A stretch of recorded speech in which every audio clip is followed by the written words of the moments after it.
Hello mga ka-J-Vlog! Welcome ulit sa panibagong video at sa video na to, i-review natin itong bagong entry-level phone ni Vivo, ang Vivo Y20i. So tara mga ka-J-Vlog, check natin!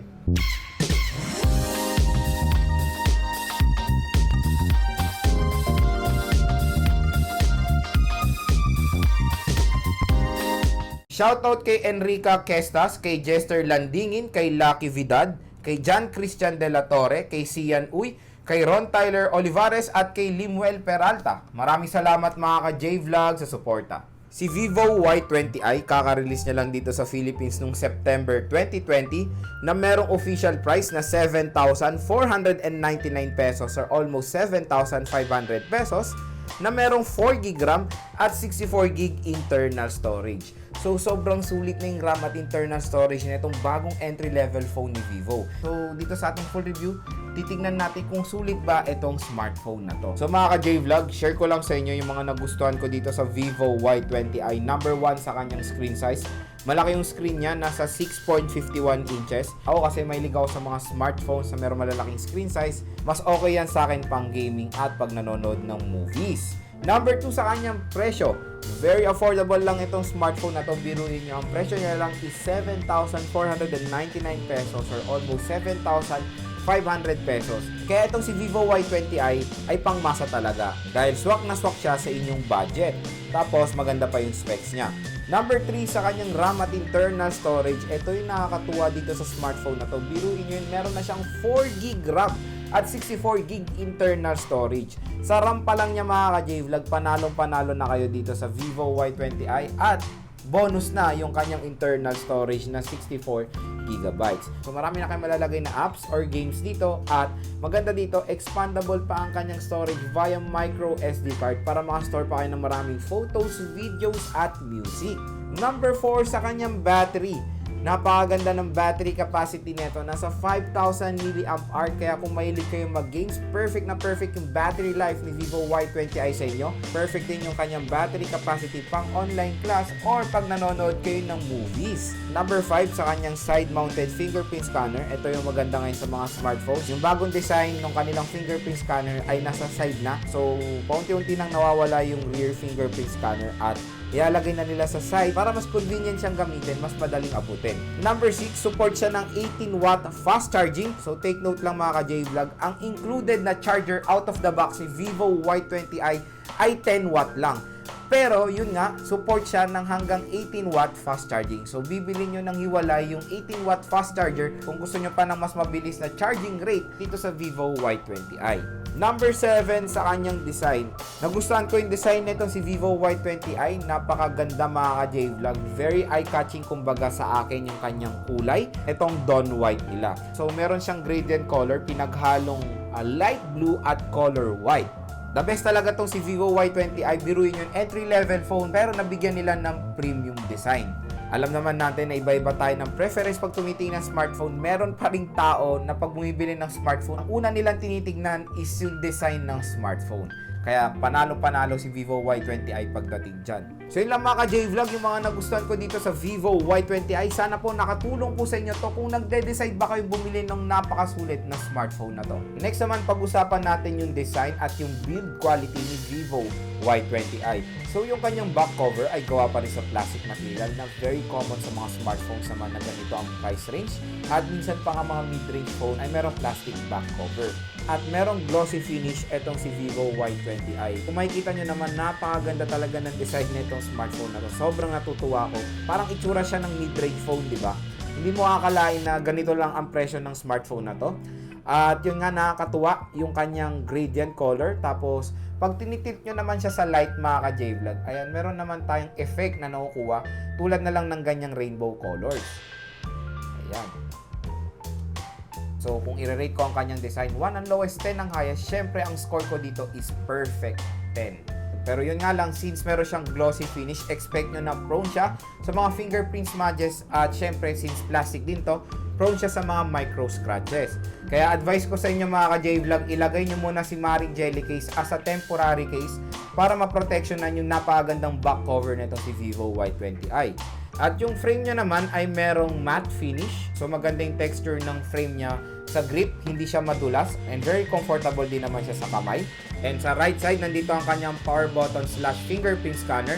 At sa taas nun is yung kanyang volume rocker. Sa taas naman ng smartphone, wala tayong makikita. And sa baba naman ng phone, nandito ang kanyang 3.5mm headphone jack, microphone, micro USB port at speaker grids. So yun lang yung medyo nakakalungkot dito sa Vivo Y20i. 2020 na, micro USB port pa rin siya. Sana ginawa na nila itong USB Type-C kasi yung mga ganitong kapresyo niya na smartphone, yung iba is USB Type-C na. Pero huwag kayo mag-alala mga ka-J-Vlog, kahit na micro USB port siya, support naman siya ng fast charging. Sa likod naman, nasa upper left corner yung kanyang dual rear camera at meron siyang LED flash dito. So kung makikita nyo naman yung design ng kanyang camera module, mukha siyang triple camera mga ka-J-Vlog. Pero dual camera lang siya. Design lang itong nasa baba na yan. O, diba? Akala ko nga nung una triple camera to. So dual camera lang siya. At yun nga, wala siyang fingerprint scanner sa likod dahil side mounted na siya. Meron siyang dual rear camera. Yung main camera niya ay meron 13 megapixel f2.2 aperture. At meron siyang 2 megapixel depth sensor na merong f2.4 aperture. And meron siyang LED flash. Capable din siya ng Full HD 1080p video recording at 30 frames per second.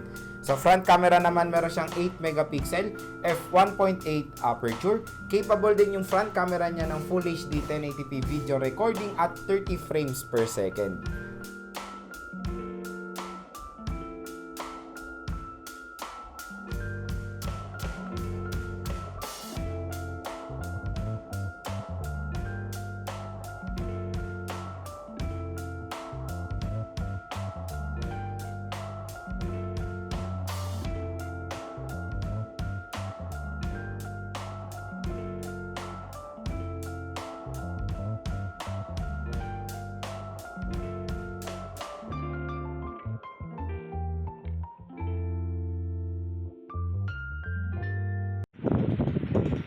Video sample rear camera of the Vivo Y20i.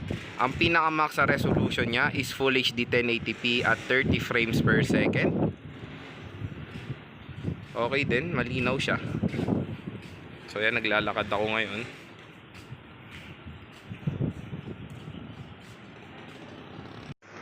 Video sample front-facing camera of the Vivo Y20i. Ang pinaka-max sa resolution niya is Full HD 1080p at 30 frames per second. At yan, kung makikita nyo naman, napakaganda rin ng quality ng kanyang front camera.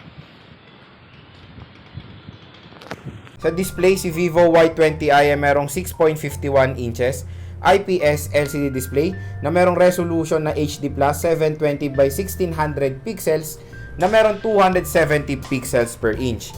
And meron siyang 20 by 9 aspect ratio and meron siyang notch display. Sa OS, out of the box, meron siyang Android 10 with FunTouch OS 10.5. Sa chipset, meron siyang Qualcomm Snapdragon 460. Meron siyang octa-core CPU na merong clock speed na up to 1.8 GHz. Sa GPU naman, meron siyang Adreno 610. Meron siyang 4GB RAM at 64GB internal storage. And good news, expandable pa ang kanyang storage via micro SD card. Meron siyang micro USB port at dalawang kanyang biometrics, face unlock at fingerprint scanner. At ang maganda nga sa kanyang fingerprint scanner, side mounted na siya. Sa battery naman, meron siyang 5,000 mAh non-removable battery na support ng 18W fast charging, pero ang included charger niya out of the box is 10W lang. So explore naman natin yung camera app ni Vivo Y20i. So nandito ngayon tayo sa photo mode at meron tayong mga icons sa taas tulad na lang ng flash. Meron din siyang HDR mode. Meron tayong filters dito at meron tayong portrait light effect. Ayan. So marami ring filters etong si Vivo Y20i na siguradong magagamit nyo. Meron tayong aspect ratio dito. Sa settings naman, ito yung settings si Vivo Y20i at pwede rin natin i-on yung watermark dito, yung nakalagay dun sa baba ng smartphone nyo, yung shot on Vivo Y20i, nakalagay na ganon. Tapos meron tayong pro features dito. So ito yung settings ng kanyang camera app. Naka-on yung kanyang AI scene recognition at yung portrait framing. Mirror selfie, naka-on din. At meron din siyang zoom na hanggang 4 times. Ayan. Meron tayong portrait mode. Ito yung bibigay ng background blur sa ating mga photos. At dito natin magagamit yung pangalawang camera ni Vivo Y20i, yung kanyang depth sensor. So, meron tayong face beauty dito at yung posture. Yan. Tapos meron tayong panorama para sa wider shot.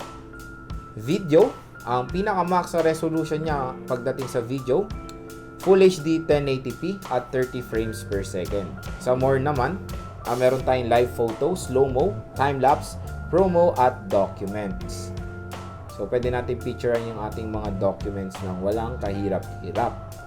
Sa front camera naman, okay na dito tayo ngayon sa portrait mode niya.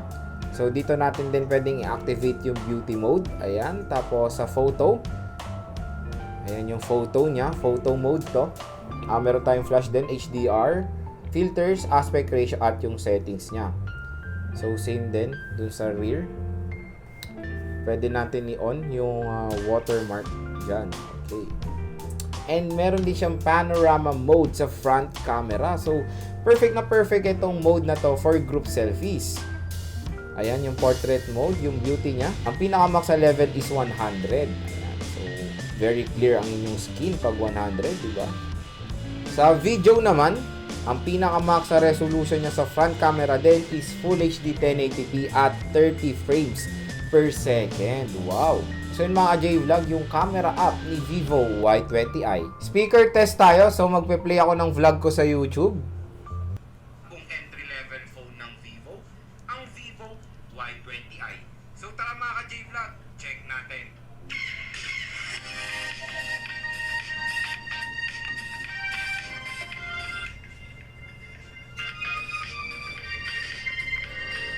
Shoutout nga pala kay Jeremy Del Rosario, kay G naman yung paglalaro ko ng ML dito. Pero yun nga, hopefully in the near updates, diba, magkaroon na rin ng high frame rate mode dito. So kung i-rate ko yung speaker niya, 1 ang lowest, 10 ang highest, ang score ko dito nasa 7. Sa average level lang yung lakas ng kanyang speaker, maririnig nyo nga siya ng very clear. Pag nasa indoor kayo at medyo mahihirapan kayo marinig yung speaker niya pag nasa outdoor kayo. Biometrics test tayo. So unahin muna natin yung kanyang fingerprint scanner.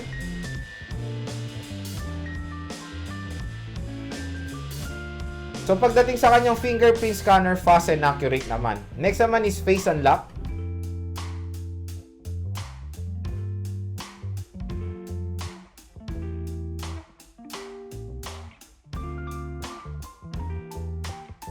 So pagdating sa kanyang face unlock, fast and accurate din. So napakaganda ng biometrics nitong si Vivo Y20i, mapa face unlock or fingerprint scanner. Fast and accurate silang dalawa. Itong si Vivo Y20i ay perfect timing ngayong Pasko.